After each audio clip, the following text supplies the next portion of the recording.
नमस्कार, शारदास किचनमध्ये आपले स्वागत आहे। शिळा भात राहिला की आपल्याला प्रश्न पडतो की ह्या भाताचं काय करायचं आणि फोडणीचा भात केला तर मुलांना कंटाळा येतो खाण्याचा। तर अशा वेळेस ह्या भाताची कोणती रेसिपी करायची, तर आज आपण अगदी सर्वांच्या आवडीचे कुरकुरीत असे भाताची भजी रेसिपी कशी करायची हे बघणार आहोत। चला तर मग रेसिपीला सुरुवात करूया। त्यासाठी मी 2 वाट्या भात घेतला आहे। भात थोडासा कुस्करून घ्यायचा, चवीनुसार मीठ, कोथिंबीर बारीक कापून घेतला आहे 1 वाटी, एक मोठ्या आकाराचा कांदा बारीक कापून घेतला आहे, 5-6 हिरव्या मिरच्या, 5-6 लसणाच्या कड्या आणि जिरं ठेचून घेतला आहे, पाव चमचा मिरची पावडर, पाव चमचा ओवा, पाव चमचा हळद आणि 1 वाटी बेसन पीठ। सर्वात आधी आपण बाउलमध्ये भात घेतलेला आहे, त्यामध्ये आपण कांदा टाकून घेऊया। कांदा जास्त टाकायचा म्हणजे भजी छान लागतात खायला। तुम्हाला लांब कापायचा असला तर लांब पण कापू शकता। लसूण, जिरं आणि मिरच्या ठेचल्या होत्या त्या पण टाकून घेऊया। मिरची पावडर तुम्हाला टाकायची असली तर टाका, नाही टाकली तरीही चालेल। हळद, हे आपण सगळं टाकून ह्यामध्ये मिक्स करून घेणार आहे।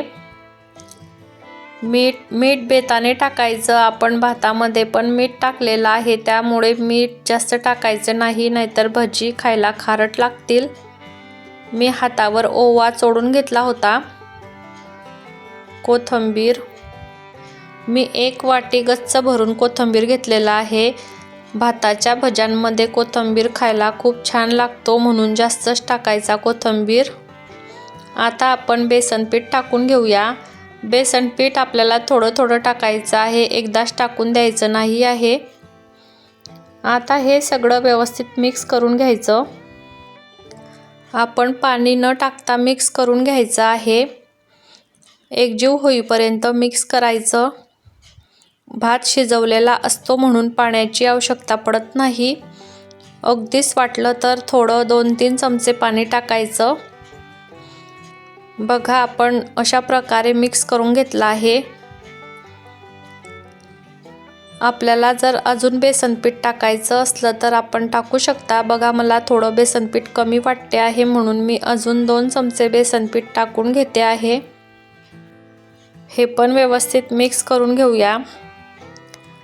बघा, आपलं 2 चमचे बेसन पीठ उरलं आहे, ते पण आपण टाकून घेऊया। व्यवस्थित असं मिक्स झालेलं आहे, त्यामध्ये आपण थोडंसं पाणी टाकूया।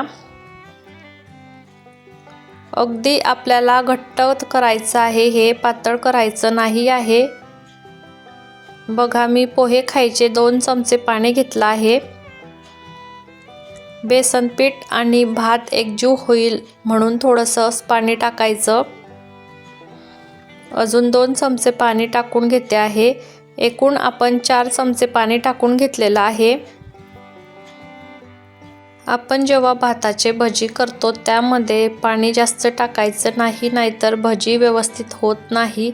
अशाच प्रकारे घट्ट भिजून घ्यायचं म्हणजे भजी व्यवस्थित होतात आणि कुरकुरीत पण लागतात खायला।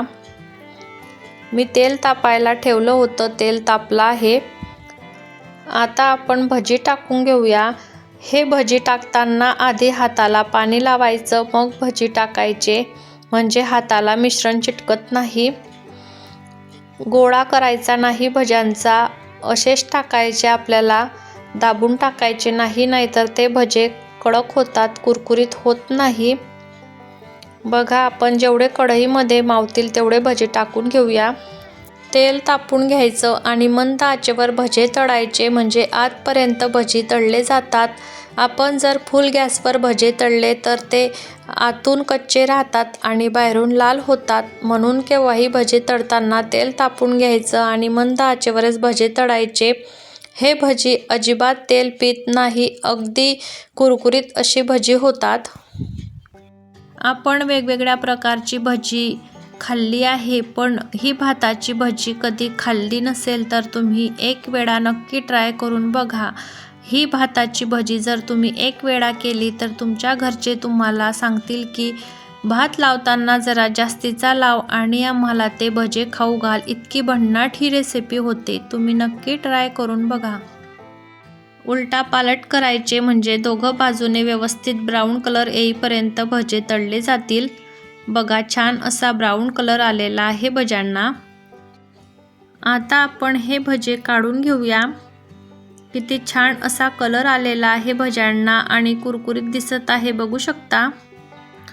हे भजे दिसायला इतके छान दिसत आहे तर खायला किती अप्रतिम असतील, बघू शकता. आता आपण हे सगळे भजे काढून झाले की परत जे राहिलेले भजे आहे ते पण तळून घेऊया. आम्हाला तर ह्या भाताचे भजे खूप आवडतात, म्हणून मला केव्हाही भात शिळा राहिला तर टेन्शन येत नाही भाताचं. केव्हाही भात उरला की मी अशाच प्रकारे भजे करून खाऊ घालते मुलांना. तर तुम्ही पण मुलांना नक्की खाऊ घाला, त्यांना पण आवडतील. आता जे राहिलेले भजे आहे ते पण आपण तळून घेऊया. बॅचलर सुद्धा सहज बनवतील इतक्या सोप्या पद्धतीने आपण हे भजे करून बघितले आहे. बघा छान असे एक साईडने भजे तळले गेले आहे. आपण परतून घेऊया. दोघं साईडने भजे ब्राऊन कलर येईपर्यंत तळून घ्यायचे. बघा छान असा ब्राऊन कलर आलेला आहे भज्यांना. आता आपण हे भजी काढून घेऊया आणि मिरच्या तळूया. भजी म्हटलं की मिरची तर तळलीच गेली पाहिजे, नाहीतर त्या भज्यांची मजाच येत नाही मिरचीशिवाय. 2-3 जाड मिरच्या आणि बारीक मिरच्या मधोमध कापून घेतल्या आहे मी. नाके सुद्धा तळायचे आहे ह्या मिरच्या आपल्याला. अगदी कुरकुरीत होईपर्यंत तळून घ्यायच्या, म्हणजे भज्यांसोबत मिरच्या खायला छान लागतात. बघा आपल्या मिरच्या छान कुरकुरीत होईपर्यंत तळून झाल्या आहे. ही भजी दह्यासोबत पण खूप छान लागतात खायला. बघा आता आपण मिरच्या काढून घेऊया. तुम्ही व्हिडिओ बघितल्या ही रेसिपी करायला घ्याल, इतकी अप्रतिम ही रेसिपी झालेली आहे. मग कशी वाटली तुम्हाला माझी चमचमीत भाताच्या भज्यांची रेसिपी? तुम्हाला माझी भाताची कुरकुरीत भज्यांची रेसिपी आवडली असेल तर चॅनलला लाईक करा, शेअर करा आणि जे चॅनलवर नवीन असतील त्यांनी अजून सबस्क्राईब केलं नसेल त्यांनी सबस्क्राईब पण करून घ्या, जेणेकरून तुम्हाला अशाच नवनवीन रेसिपीच्या नोटिफिकेशन मिळतील आणि अशाच चमचमीत रेसिपी बघायला मिळतील. तुमच्या नातेवाईकांना किंवा मैत्रिणींना पण शेअर करा, त्यांना पण अशाच नवनवीन रेसिपी बघायला मिळतील. भेटूया अशाच नवनवीन रेसिपीसोबत पुढच्या व्हिडिओमध्ये. तोपर्यंत धन्यवाद.